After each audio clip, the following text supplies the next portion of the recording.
Bienvenue à tous pour le journal du Mercato spécial Afrique sur Afrique Sport. Et c'est parti pour ce numéro du Mercato des joueurs africains avec d'abord Oussama Idrissi. Avant la fin du Mercato, la formation de FC Séville devrait accueillir un joueur offensif. Et selon les dernières informations de TMW, il s'agit de l'ailier marocain. Âgé de 24 ans, ce dernier va débarquer en provenance de la Z Alkmaar.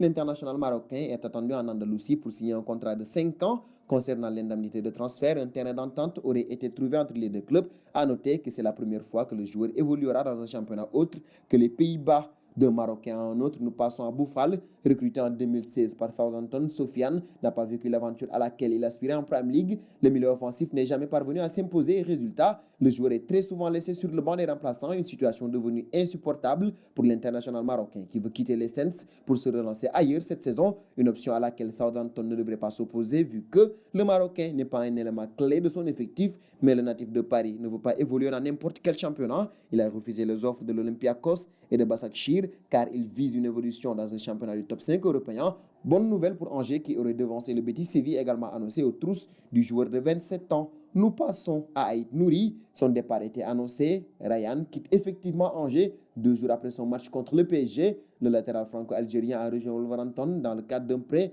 avec une option d'achat fixée à 22 millions d'euros. Le club anglais a officialisé l'arrivée du joueur de 19 ans.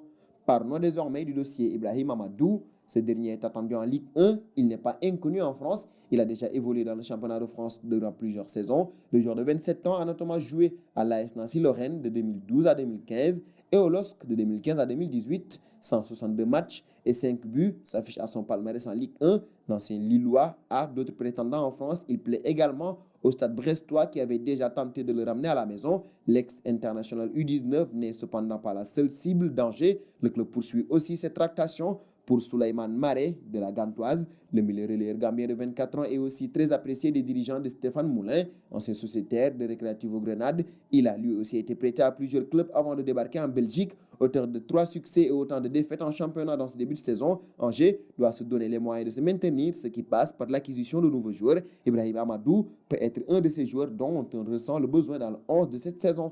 Passons à Choupo-Moting. Pisté en Allemagne. Depuis maintenant plusieurs jours, la formation du Bayern de Munich s'active pour recruter une doublure à Robert Lewandowski. Aujourd'hui, selon Téléfoot, le club bavarois pourrait rapidement trouver son bonheur. En effet, Eric Maxime Choupo-Moting pourrait être le réélu. Les deux parties seraient en discussion avancée et un accord serait tout proche d'aboutir. Libre de tout contrat depuis son départ du Paris Saint-Germain, l'international camerounais s'offre un joli rebound pour la suite de sa carrière. Concernant les modalités du contrat, il pourrait s'engager pour une durée de 2 ans. Un bon auprès d'Habib Diallo désormais, le feuilleton touche à sa fin.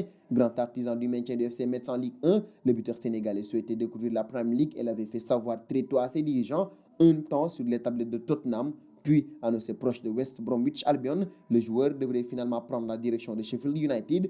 D'après les informations du républicain Lorrain, Diallo s'est envolé pour l'Angleterre ce dimanche. C'est pour signer son contrat en faveur de Sheffield United. Un transfert de 15 millions d'euros serait à l'ordre du jour avec des bonus pouvant s'élever jusqu'à 3 millions d'euros. De quoi potentiellement en faire la plus grosse vente jamais réalisée par les Lorrains, juste devant Ismaël Sarr, vendu 17 millions d'euros à Rennes en 2017. Dernier point du journal avec Baïgnan, le PSG va se renforcer offensivement avec Moïse Kean en prêt d'Everton. L'arrivée de l'Italien de 20 ans viendra amener à Thomas Tuchel une alternative sur le front de l'attaque. Si les rouges et bleus semblent enfin tenir leur renfort offensif, il n'est pas impossible que notre second buteur débarque dans la capitale avant ce lundi soir. Tout un mercato web rapporte que le Paris Saint-Germain songe à s'offrir les services de Baïgnan, un scénario totalement inattendu alors qu'au début de l'été, le nom du Sénégalais était envoyé à l'Olympique de Marseille. Le média italien annonce que le PSG est entré en contact avec le Stade Rennais à ce sujet. Terminons ce journal du mercato spécial joueurs africains avec la question du jour. Choupo-Moting au Bayern, est-ce une bonne opération? Vos réponses seront attendues en commentaire. Et c'est donc terminé pour ce journal du mercato spécial joueurs africains. Chers amis internautes qui nous suivent d'un peu partout, la famille Afrique Sport s'élargit de jour en jour. Pour nous aider à faire grandir notre chaîne, n'hésitez pas à vous abonner sur Afrique Sport.